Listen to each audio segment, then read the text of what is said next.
Okay, folks, guess what? We are at number 8. Number 8.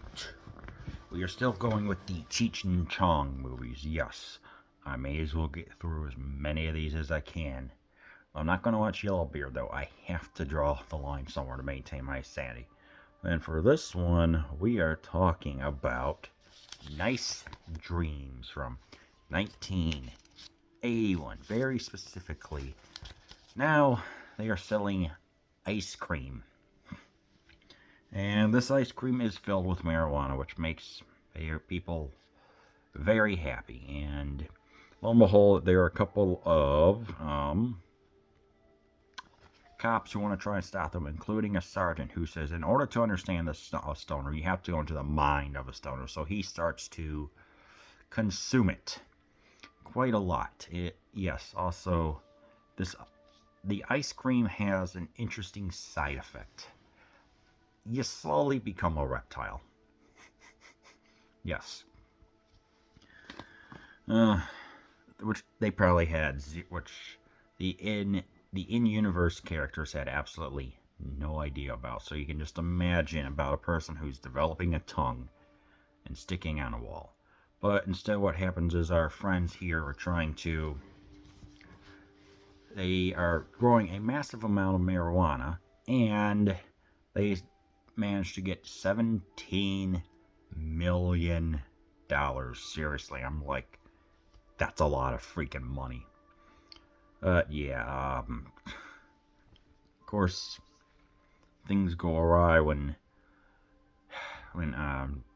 Chong, in his state of mind, gives the $17 million in a check. What was that?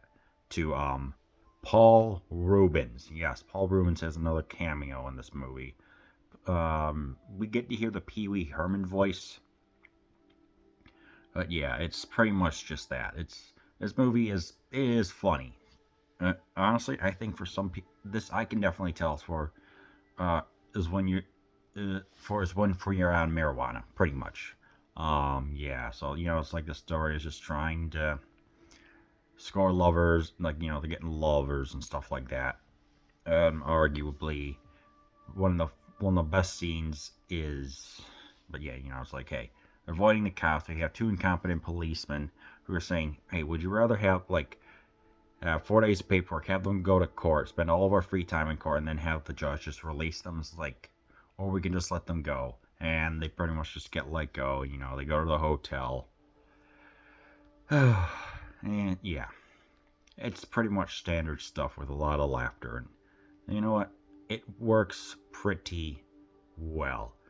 And then eventually at the end they get some money, but somehow they lose it. It's not explained how. And they end up working as male strippers, Maui and Wowie, I think their names were. And I'm just like, the stuff that they go for our entertainment is legendary. So yes, obviously, I did like this movie. I like some laughter.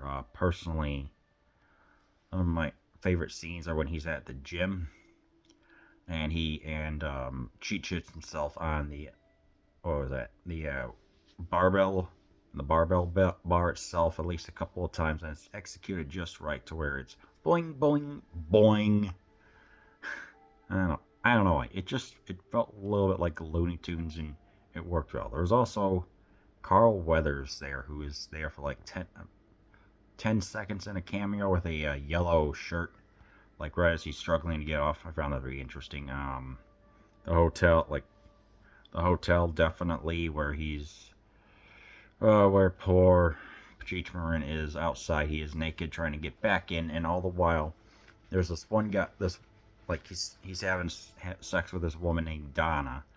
Then Donna's boyfriend he breaks out of jail. His nickname is William Animal Bailey, and doesn't like, and he says he does not like Mexicans, and so he has a little cat and mouse game with Tommy Chong. All the while, poor Cheech is outside, and there's an elevator. He's going up and down completely naked, and people will get to see him full frontal nudity, and it's just, I don't know, it just works so well, just with the visuals.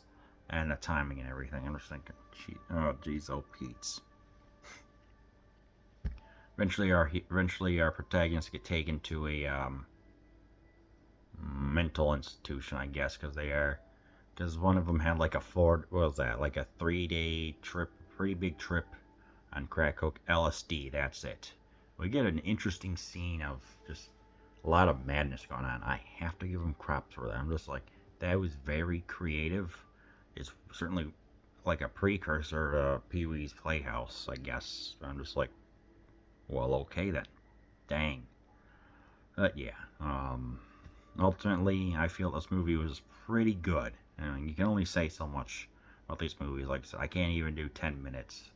But yeah, the storyboarding was great. Of course, we have those on the IMDb. Cheech is saying like, yeah, we go through these storyboards, we detail them, we tell the cast and crew when to arrive and stuff like that. We also have some improvisation, and if it works, freaking great. If not, then it doesn't. So they probably have like the most raw footage of any like duo or pretty much in film history of just stuff that was just on there was just a bunch of outtakes or just stuff with raw material probably never see. That was interesting to see. Shelby, yes, Shelby Chong I think returns. Yes, she's a bodybuilder, so that's her in her cameo, and of course, obviously, yeah, the music is pretty good for what it is, but it's like you wrap this up in a nice little package. It's like you have a lousy day or whatever. It's like, you know what? Screw it. Oh, I also forgot to mention this is so funny. It's like when they're blowing some marijuana. There's a bird that's like right outside, so they they exhale some, and the bird feels it, and then lo and behold, we eventually see the bird later, and it's a and it's cooked. And there's also a lizard that's smoking a joint. That was freaking funny. Right here, so you get to see the lizard, and eventually the baker and the sergeant who said, "Hey, he became addicted." He becomes a full-fledged reptile human. Well before Alex Jones. And we even see a tail coming out of a station wagon. That's funny. So yeah, it's like, hey, you throw this movie on, you can either watch it sober or stoned, so take your pick. So do I recommend nice dreams? Oh heck yes, especially with Michael Winslow in it.